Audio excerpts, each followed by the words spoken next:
Welcome to my 10 incredible things I've learned this semester presentation.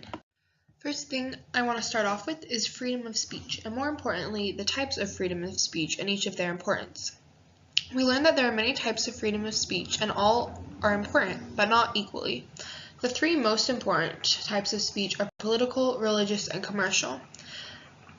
Next, we have private, fighting words, obscenity, public employee speech, and student speech. Before taking this course, I had been introduced to Miranda rights, but it wasn't until taking this class that I was able to really have a deeper appreciation for these rights. Without Miranda rights, those seeking justice may never find justice. Those accused of a crime that they may not have committed also may never find justice. It truly helped me understand the importance of knowing what your rights are. Property is something that we talked quite a lot about in both semesters. This semester we specifically talked about property ownership and its comparison to a bundle of sticks. Rather than thinking of property ownership as one stick being passed around owner to owner, we can think of it as a bundle of sticks where each stick represents an owner. A stick can represent a landowner, the owner of the home, a bank. They all have small shares in this property. When we learned about supply and demand, we got to learn what the law of demand was, that there's an inverse relationship between price and quantity. So, for example, when the price goes down, the quantity consumers buy will increase. We also talked about the demand for the product versus the quantity of demand for the product. Bastiat taught us about what is seen and what is not seen through the story of the broken window. In this story, a young boy breaks a window and is told by all the villagers that this is nothing to worry about because it's helped the economy and provided work for people. Although that's what's seen, Bastiat says what's not seen is that the money that was used to pay for the new window could have been money used to buy new shoes or a new hat or something, which would have benefited more people than just the window. Something that has arguably stuck with me the most through this course is that the money that the government uses is our money. The government doesn't have its own money. There's no way if the government's making money. Whenever we ask the government to do something, it's doing that through our own money. Bastiat poses the question, what if the people were left to do with their money what they wished? Would the economy crash? Bastiat thinks not. He thinks it would even help the economy.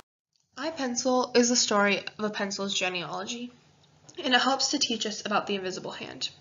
Every morning when loggers go out to cut down trees, I doubt the thoughts that they're having are that someday the wood that they cut down will be used for a pencil. But they do it anyway, because that's how they work. That's how they get money. That example is seen all over economics.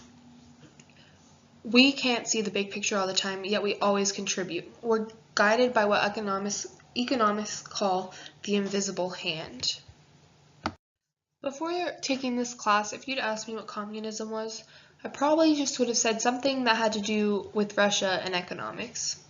Now I have a much better understanding of what communism is. Communism was founded in Germany during the 1800s, right when the Industrial Revolution began.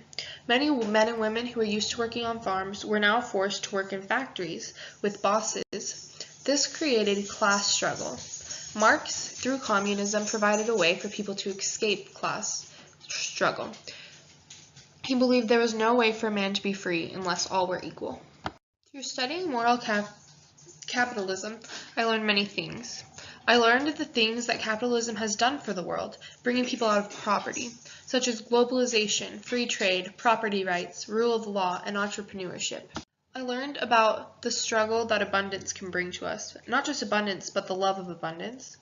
I also learned about our need to stop thinking about the price of things and start thinking about the value of the experiences with the people we love. Globalization can be a very controversial topic. But here are a few things that I learned when studying globalization. Globalization tends to happen when large corporations are seeking cheaper labor, so they send their work to smaller countries who aren't asking for as high of wages. This can be very beneficial to small countries who only have a few resources, such as small countries that have a lot of oil but not a lot of farming or agriculture. While it's super helpful to those countries, it's not as helpful to America. We have all the resources we need here, basically, but people are demanding higher wages, which can be very harmful to the working class as globalization spreads and less jobs are available. Thanks for watching my presentation.